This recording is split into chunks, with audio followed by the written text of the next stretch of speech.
Shalom saudara-saudara sekalian, dimanapun kita berada, kiranya kita diberkati oleh rahmat Tuhan, diberikan kesehatan, panjang umur, diberikan rezeki yang berlimpah kepada kita semua. Sebelum kita mendengarkan firman, marilah kita menyatukan hati dan pikiran kita untuk berdoa kepada Tuhan. Tuhan, kami memuji dan bersyukur kepadamu pada hari ini. Kami masih bisa mendengarkan firman-Mu. Tuhan, saat ini kami hendak mendengarkan firman-Mu. Berilah pengetahuan dan bimbinglah hamba-Mu ini, agar apa yang Engkau firmankan dapat bekerja sesuai kehendak-Mu. Bapa dalam surga, buka hati dan pikiran kami untuk mendengar dan menerima firman-Mu. Kiranya firman-Mu ini dapat menjadi berkat kepada kami. Berbicaralah Tuhan, kami sudah siap menerima firman-Mu. Di dalam nama Tuhan Yesus Kristus kami berdoa. Amin. Apakah Allah merasakan penderitaan Anda? Bagaimana kita diciptakan? Menurut Dr. Rick Hanson, seorang ahli kesehatan mental, sewaktu lahir kita sudah punya empati. Itu adalah kemampuan untuk tahu dan mengerti perasaan orang lain atau apa yang dialaminya, dan membayangkan bagaimana rasanya kalau kita sendiri yang mengalaminya. Kemampuan itu hanya dimiliki oleh manusia. Kenapa bisa punya kemampuan seperti itu? Alkitab menjelaskan bahwa Allah menciptakan manusia mirip dengannya. Kejadian 1 ayat 26. Berfirmanlah Allah, baiklah kita menjadikan manusia menurut gambar dan rupa kita, supaya mereka berkuasa atas ikan-ikan di laut, dan burung-burung di udara, dan atas ternak, dan atas seluruh bumi, dan atas segala binatang melata yang merayap di bumi.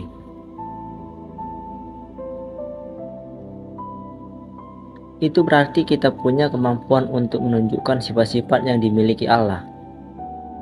Jadi, sewaktu kita menolong orang lain, karena kita ikut merasakan penderitaannya, sebenarnya kita meniru pencipta kita yang mengasihi, Allah Yesus.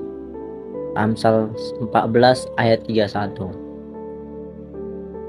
Siapa menindas orang lemah, menghina penciptanya, tetapi siapa menaruh belas kasihan kepada orang miskin, memuliakan dia.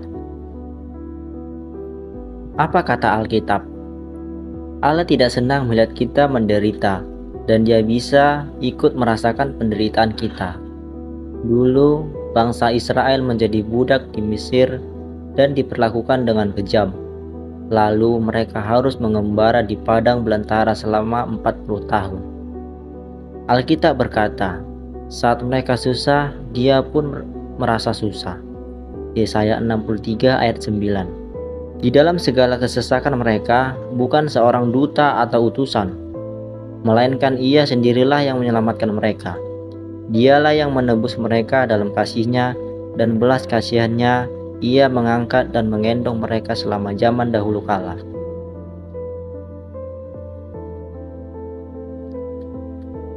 Yesus tidak hanya tahu penderitaan mereka, tapi juga ikut merasakannya. Dia berkata, "Aku tahu betul penderitaan mereka." Keluaran 3 ayat 7. Dan Tuhan berfirman, "Aku telah memperhatikan dengan sungguh kesengsaraan umatku di tanah Mesir.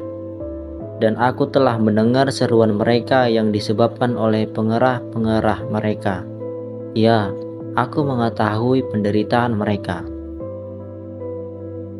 Siapapun yang menyentuh kalian berarti menyentuh biji mataku, kata Allah. Zakaria 2 ayat 8. Sebab beginilah firman Tuhan, semesta alam, yang dalam kemuliaannya telah mengutus aku, mengenai bangsa-bangsa yang telah menjarah kamu. Sebab siapa yang menjamah kamu, berarti menjamah biji matanya. Jadi jika kita disakiti, Allah pun ikut merasa sakit hati. Kadang kita mungkin terus merasa bersalah dan tidak layak dikasihani Allah. Tapi Alkitab meyakinkan kita bahwa Allah lebih besar daripada hati kita dan tahu segala sesuatu. 1 Yohanes 3 ayat 19 dan 20. Demikianlah kita ketahui bahwa kita berasal dari kebenaran. Demikian pula kita boleh memenangkan hati kita di hadapan Allah. Sebab jika kita dituduh olehnya, Allah adalah lebih besar daripada hati kita, serta mengetahui segala sesuatu. Allah lebih mengenal kita dibandingkan diri kita. Dia tahu betul keadaan, pikiran, dan perasaan kita. Jelaslah, Dia bisa ikut merasakan penderitaan kita. Kita bisa meminta penghiburan, kebijaksanaan, dan pertolongan dari Allah. Kita yakin Dia akan membantu orang-orang yang menderita. Ayat Alkitab yang menghibur kita. Saat kamu memanggil, "Aku Yesus," aku menjawab. Saat kamu meminta tolong, aku akan berkata, "Aku ada di sini." Yesaya 58 ayat 9. Pada waktu itulah engkau akan memanggil dan Tuhan akan menjawab. Engkau akan berteriak minta tolong dan Ia berkata, "Ini aku."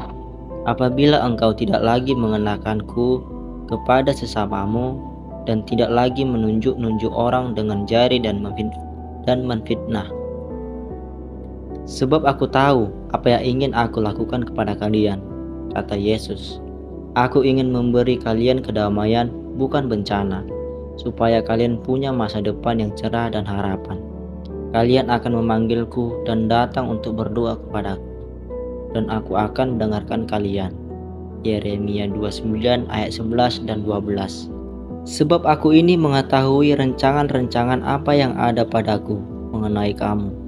Demikianlah firman Tuhan, yaitu rencana damai sejahtera dan bukan rencana kecelakaan, untuk memberikan kepadamu hari depan yang penuh harapan. Dan apabila kamu berseru dan datang untuk berdoa kepadaku, maka aku akan mendengarkan kamu. Tempuhlah air mataku dalam kirbatmu. Bukankah semua yang tertulis di bukumu?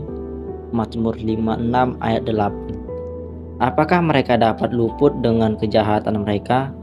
Runtuhkanlah bangsa-bangsa dengan murka-Mu, ya Allah.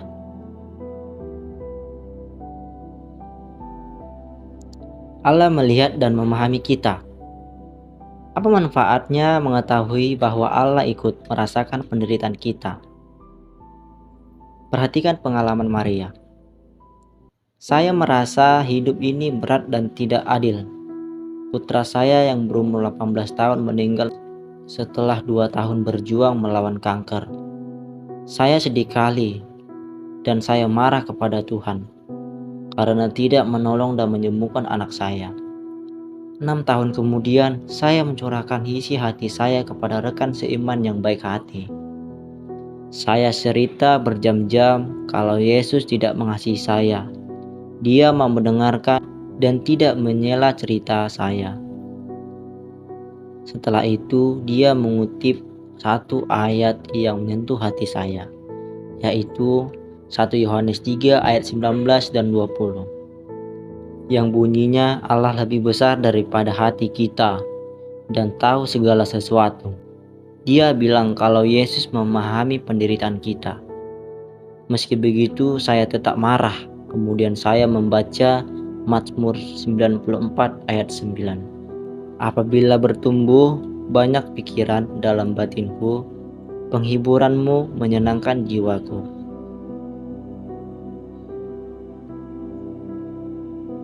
Yang mengatakan sewaktu rasa khawatir meliputi aku, Engkau menghibur dan menenangkan aku. Saya merasa ayat ini ditulis khusus buat saya. Akhirnya saya lega karena bisa mencurahkan hati kepada Tuhan Yesus. Saya yakin Dia mendengarkan dan memahami saya. Senang rasanya mengetahui bahwa Yesus mengerti dan ikut merasakan apa yang kita rasakan. Kalau begitu, kenapa sekarang ada banyak penderitaan? Apakah ini hukuman akibat dosa-dosa kita? Apakah Allah akan bertindak untuk mengakhiri penderitaan kita?